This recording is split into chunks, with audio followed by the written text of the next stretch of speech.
Hey everyone, and welcome back. My name is Sam. And I'm Melissa. I grew up in the FLDS Polygamous group, which is run by Warren Jeffs. I moved out of that community when I was 18 years old. Yes, and today we are going to be sharing more interesting facts from the family training study guides that the women in the FLDS were taught from.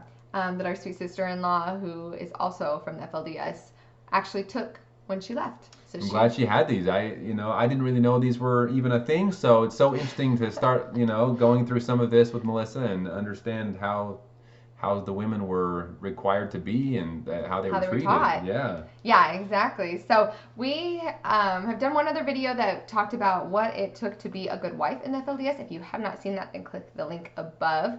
But today we kind of wanted to go over a lot of the training in the family training guide is about how to be a good mother as well. So what it takes to be a good FLDS mother.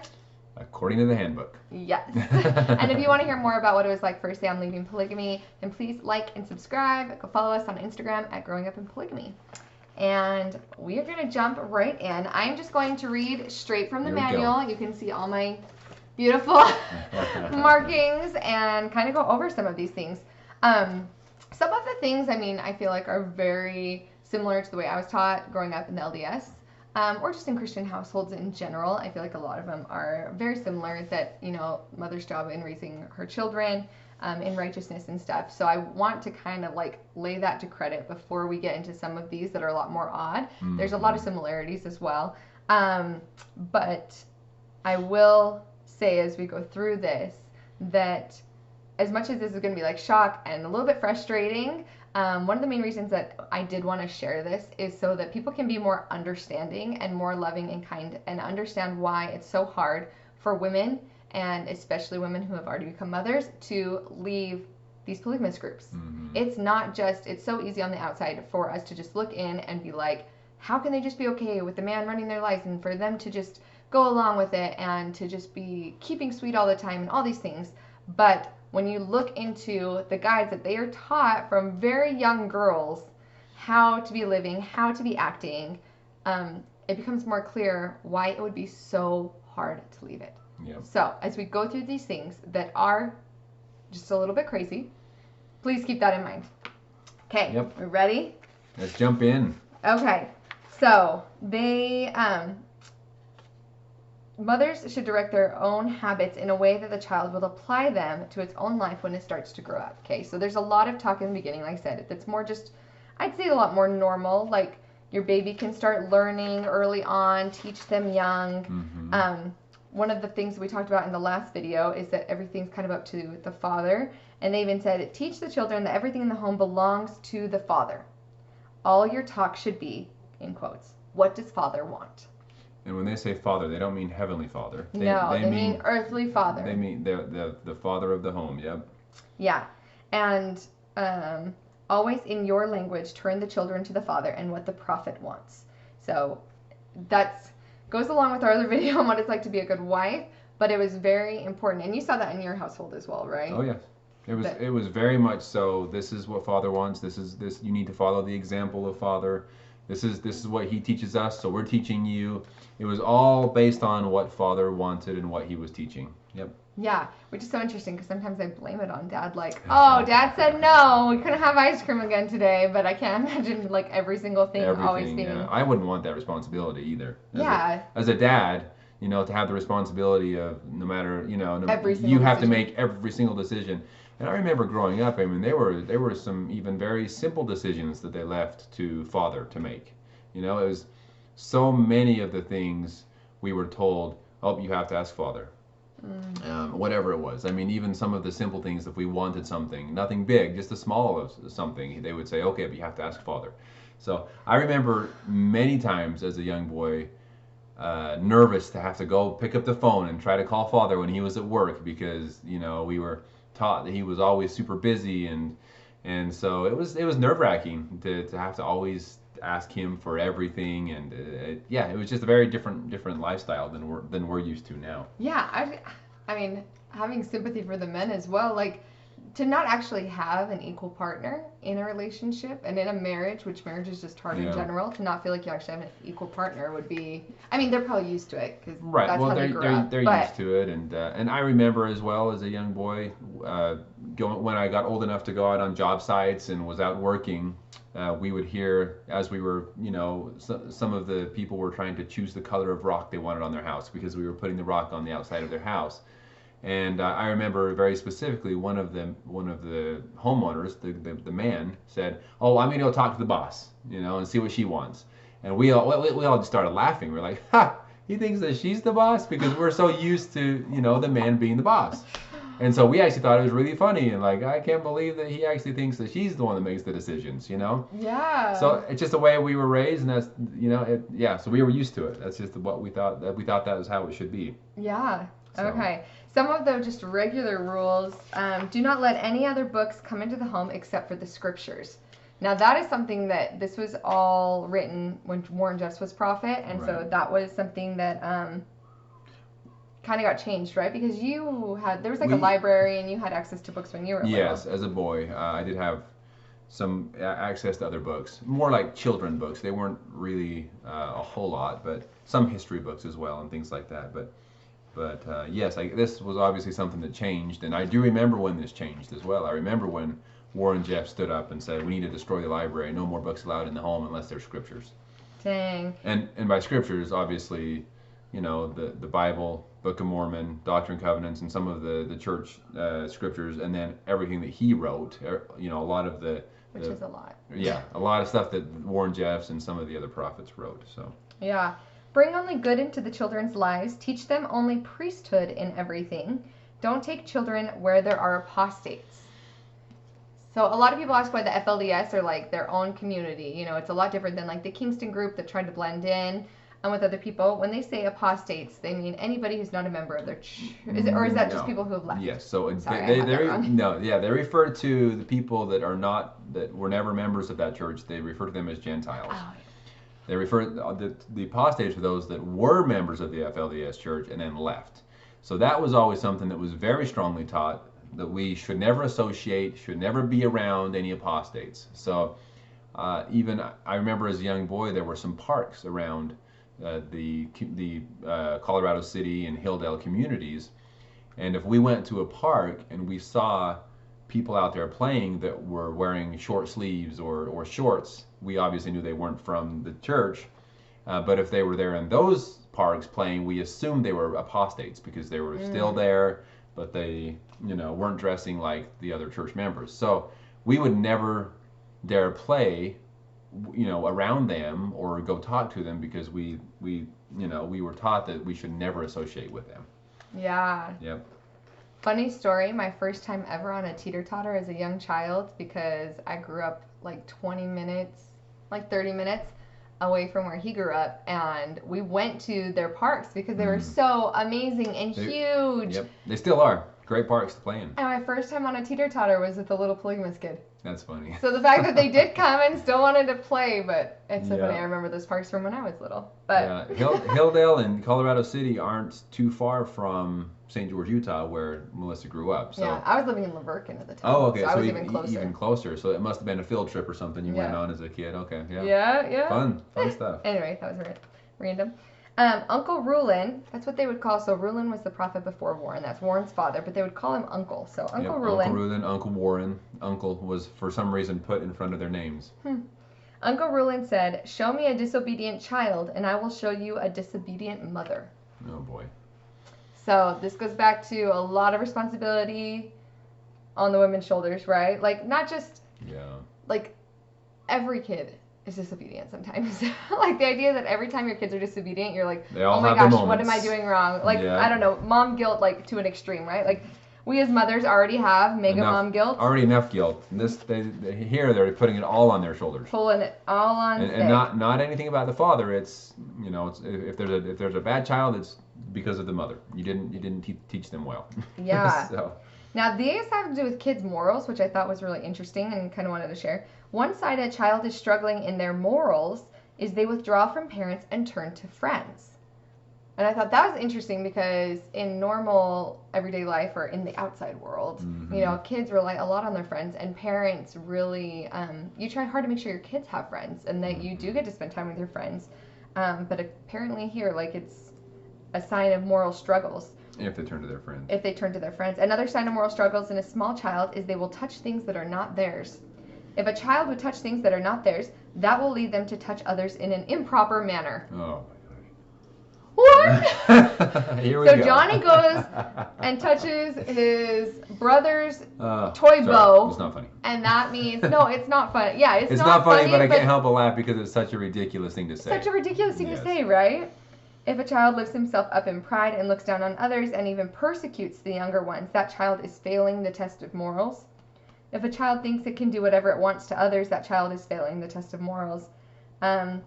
Beware of those who love the entertainments of the Gentile world. That's us, guys. The Gentile world. Those entertainments always point to immorality. And there's one more. So any music that was not created in the FLDS church, that was considered Gentile entertainment. Yeah. Any movies were considered Gentile entertainment. TV, that kind of stuff. More about chastity of women. The glory of the man is the woman. The glory of the woman is her virginity. That was right before the morals for the children. This part, well, I don't want to bounce around too much, but I kind of can't help it. But your marriage relations must include Heavenly Father. Marriage does not mean that you can just do anything you want. I think most people would agree with that. To bring forth moral children, the parents at the time of conception must be filled with the Spirit of God. So, and I would even hear stories about, you know... That's to bring forth moral children. So, like, your children won't be moral if you don't have the Spirit of God in your bedroom. Yes, I'm trying to figure out how to say this. Basically, they're saying you need to have the Spirit of God with you at all times, but I would hear stories about people that before they would have any type of intimacy, they would kneel down and say a prayer and ask God to be present and that type of thing, which just seems interesting. But... that kind of thing happened a lot. And Uncle Rulin told the men in priesthood meeting that when their wives are with child, leave them alone to teach their children to be morally clean from birth. So that is a very unique thing about the FLDS. If a woman is pregnant, the men are not allowed to be intimate with them anymore. Yep. The husbands can't be.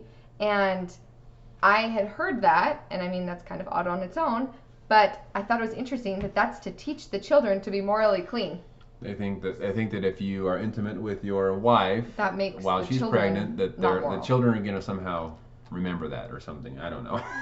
It's very interesting, very weird. Yeah. But and a person who is very anxious to know everything before they get married, meaning like intimacy stuff, will leave themselves wide open for failure. Let things happen in their time.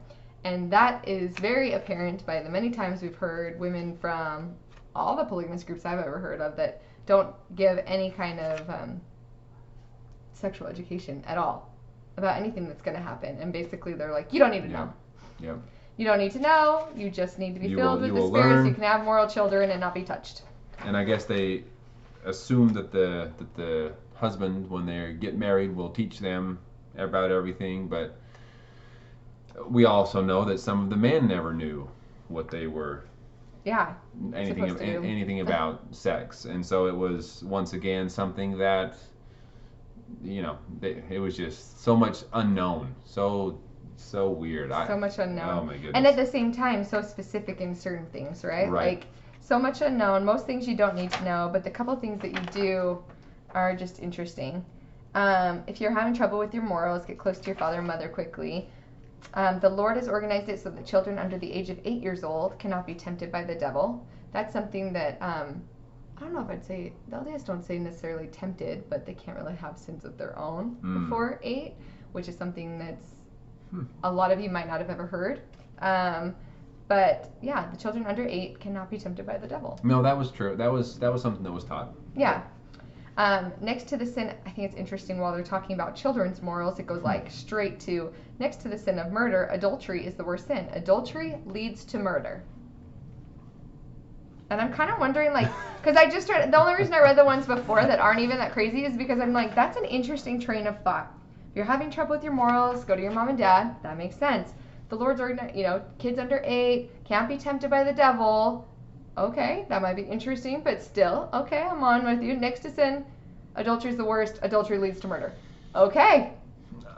I mean, and you wonder why they were afraid to leave the community or do anything wrong. It's because of this manner of speaking, I guess. And then it goes. Oh, sorry. They're just so like, if you commit adultery, the next thing you know, you'll be murdering people. It's like, wait, what? But they believed it because that's what they were taught.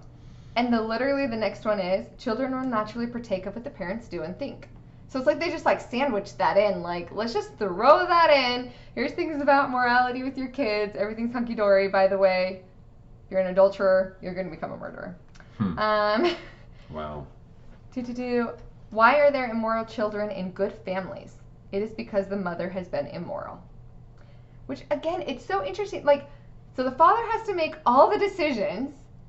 All the rules in the house are all the father's. Sorry, I keep like pointing to you like it's him. I know it's not him, but he's the only man here for me to point at. I never did this. No, no I know. He's a good man. Anyway, no. But it's just so interesting that like all the rules for the kids are from the father. Yep. The mother's not supposed to be bringing the children to her own ideas of how to be raised unless it's through the father, through the prophet. But if your children go astray, it's because of the mother. It's because of the mother. If your kids are immoral, it's because you're immoral. If your kids go astray, it's because of you. It's just so interesting that it's like the women seem like the scapegoat for everything. Mm-hmm. Like, we can just blame the women. Yeah. No, and it happened a lot. It happened a lot. And it was something that, they would say the mother wasn't obeying father's teachings, and so that's why their children are now disobedient too. Yeah. It's just such a cop-out because every human being at times doesn't want to obey something, especially things like this that are so strict and so crazy.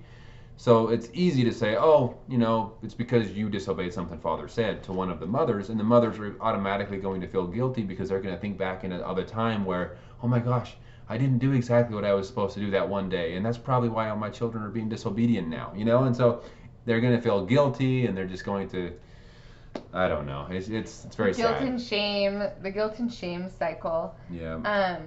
This will be like the last kind of thing.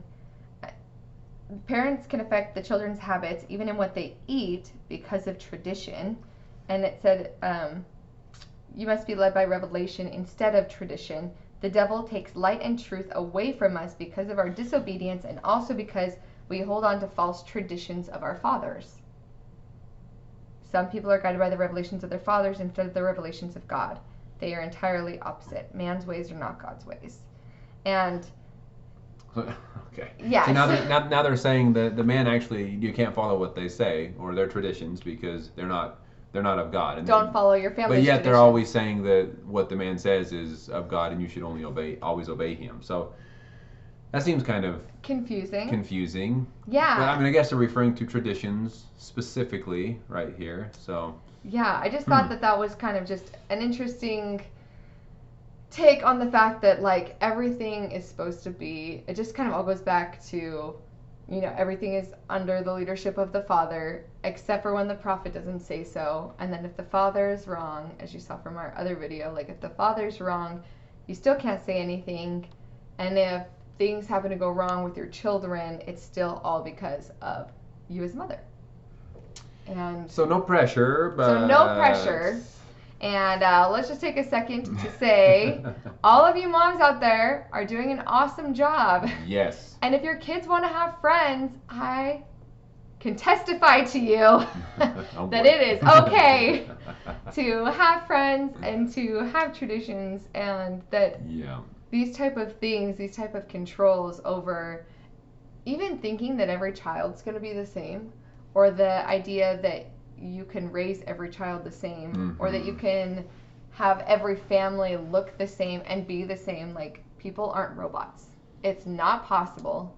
Thank goodness. Thank goodness. We wouldn't want, we have two beautiful children, and we wouldn't want them to, have to grow up and do the exact same things and abide by the exact same rules, because I don't know. It's beautiful that everyone has their own personality and need different things at different times and at different stages in their life. So to be some of these things that they're telling these women, it's just sad to think that that's the way they're taught, and that's the way that they were raised their entire lives, and so they feel like they have to do these things and be obedient to the man, period. And they can't say anything about it. They just have to go with the flow and, as they say, keep sweet about everything. So. Yeah. So we just wanted to share a little bit about what it takes to be a good mother, some of the interesting rules, and just let you guys in on that. I'm sure there's going to be a lot of questions on these videos. So please feel free to leave your comments and questions below. We love answering questions. I'm sure you guys will have some questions that we can do follow-up videos on. And I mean, I did like a fraction of the handbook on just some of these thoughts and things that I saw that I thought were like really interesting and different, and also that give a really good insight into how women out there were raised, what they were taught to believe, and why their view on the world is the way that it is, and why it's so hard for them to leave. So if you guys want to hear more about things like this, about more handbooks, we actually just barely got some of the writings of Warren Jeffs, like some of his declaration to the nations. A lot of stuff, yes. We got some interesting stuff to be able to share with you guys. So if you want to hear more about it, please like and subscribe. Follow us on Instagram at growingupinpolygamy, and we'll talk to y'all soon. Talk to you soon.